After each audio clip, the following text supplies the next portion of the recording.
Olá, a paz do Senhor para você que está aí do outro lado da telinha. Que Deus abençoe você, o seu dia, a sua casa, a sua família. Meus queridos, eu estava meditando no seguinte: Jesus veio aqui a essa terra e ele veio ensinar o caminho que devemos andar. Ele veio e fez discípulos por onde ele passou. Mas ele escolheu 12 para estar com ele ali. Aqueles 12 que iam lhe auxiliar, que iam lhe ajudar ali mais próximo. E que ele investiu bastante nesses 12. E ele enviou ensinando como eles deveriam fazer. E nós vemos que os discípulos seguiram o caminho do mestre. Uns destacaram mais do que os outros, normal, isso é normal. Mas vamos dizer assim que cada um tinha um propósito. Deus não escolheu assim sem ter um propósito. Não, tinha uma finalidade, tinha um propósito. Né? Até aquele que foi o traidor tinha um propósito. Se Deus é onisciente, Deus sabia daquele fato que ia acontecer. Então, você foi chamado, você foi escolhido, todos foram chamados. Muitos foram chamados e poucos escolhidos, diz a Bíblia.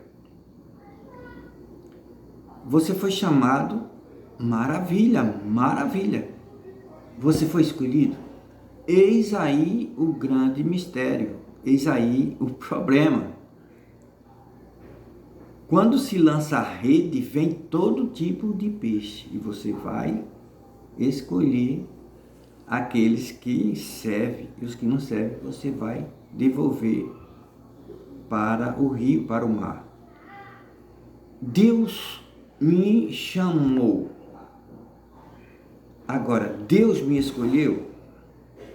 Eis aí o mistério. Por quê? Porque para ser escolhido tem que passar no teste. Você está entendendo? Quando você vai para uma empresa, você fazer se apresentar, a entrevista e tal, você tem que dar o seu melhor, você tem que mostrar que você é capaz. Você tem que mostrar o seu potencial. A pessoa que está fazendo ali a seleção, ela vai ter que ver em você as qualidades que a empresa necessita para ocupar aquela vaga. Você acha que vai entrar no céu de qualquer jeito? Não, não vai.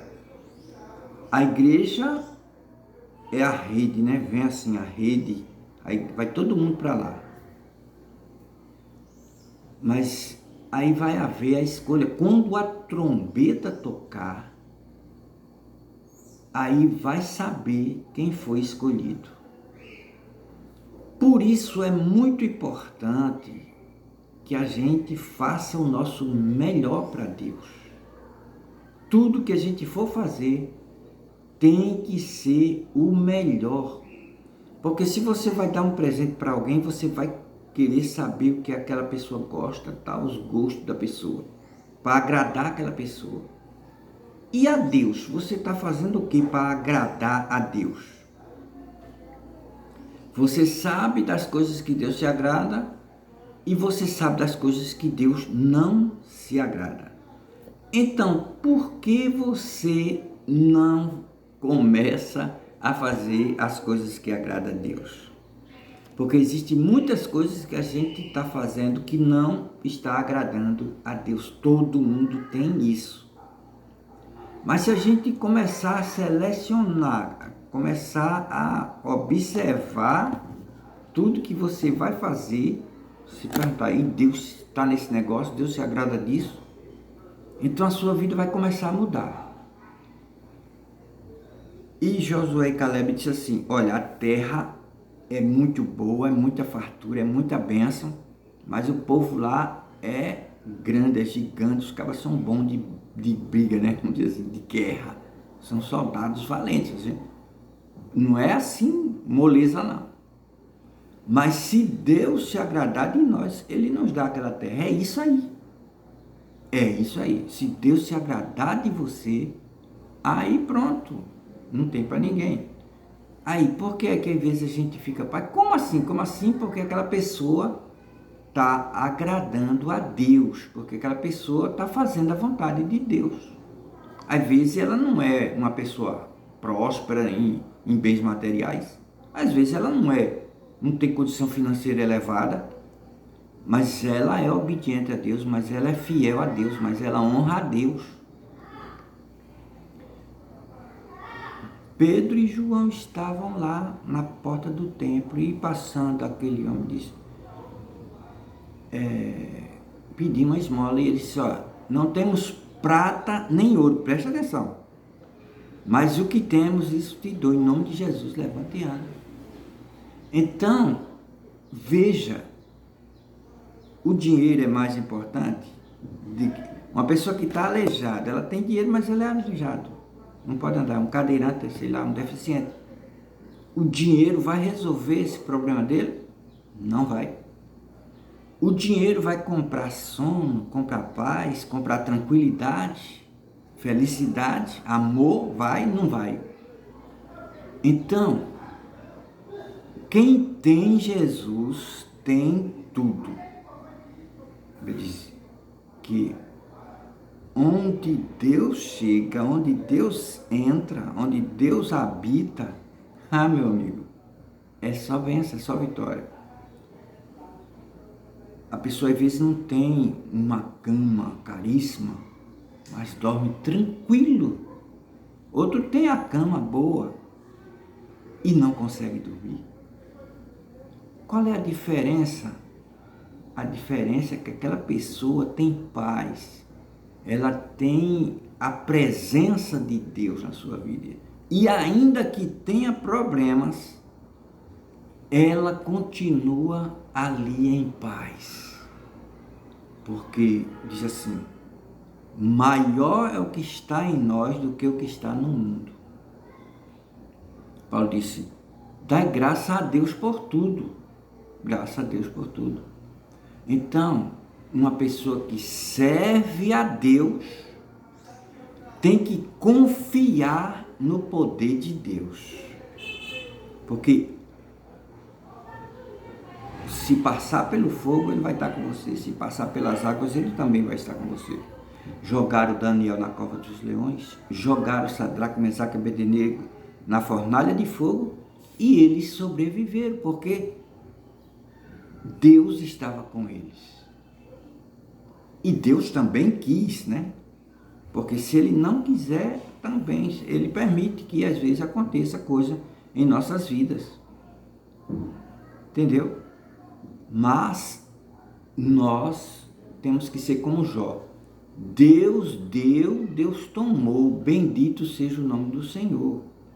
Tem a canção que diz assim, eu louvarei ao Senhor, na alegria ou na dor, cantarei. Ele é o meu Salvador, Ele é meu Senhor, Ele é Rei. Então é nisso aí que a gente tem que ficar confiante, porque o nosso Deus é maior do que os nossos problemas.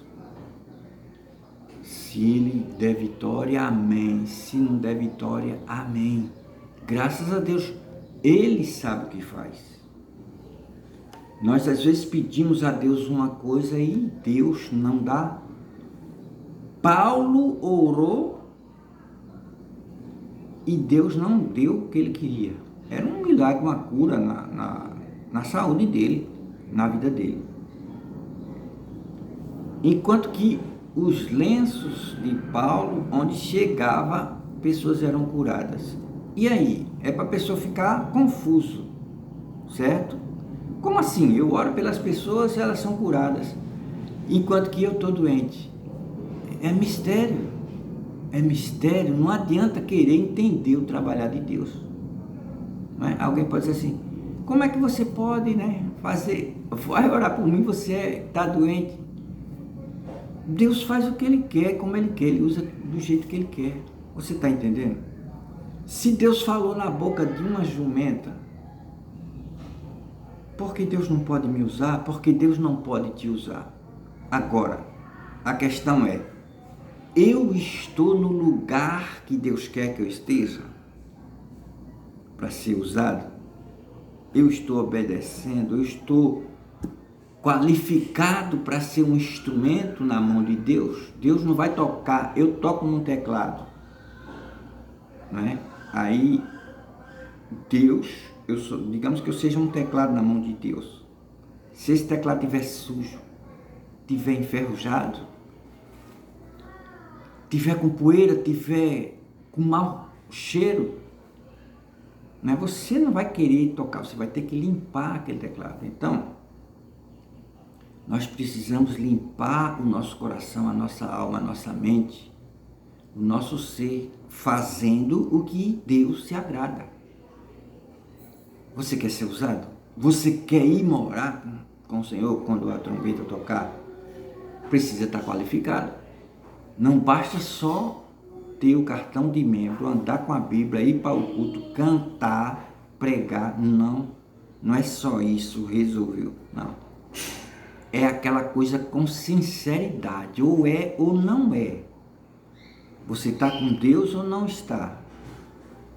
Deus não se deixa enganar. Ele sabe quem é que serve a Ele com sinceridade, com fidelidade. Que Deus abençoe você. Que você possa meditar nessas palavras. E a pergunta que eu deixo no ar: você está preparado? Você foi chamado? Você é escolhido de Deus? Você está dando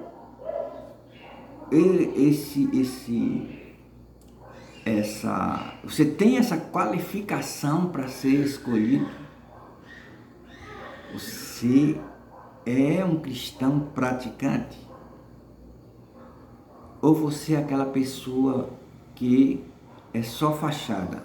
É só, vamos dizer assim, a propaganda, né? Porque tem propaganda enganosa, é isso que eu quero dizer para você.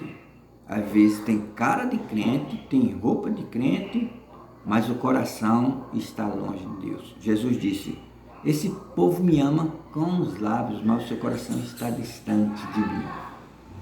Dizer que ama é fácil, agora amar tem que ser na prática. Que Deus abençoe você, um grande abraço, medita nessa palavra, compartilha, porque isso é bom, alcança pessoas que estão aí em cima do muro. Em cima do muro você está perdido, você tem que decidir de que lado você está. Um grande abraço, fiquem na paz, até o nosso próximo encontro.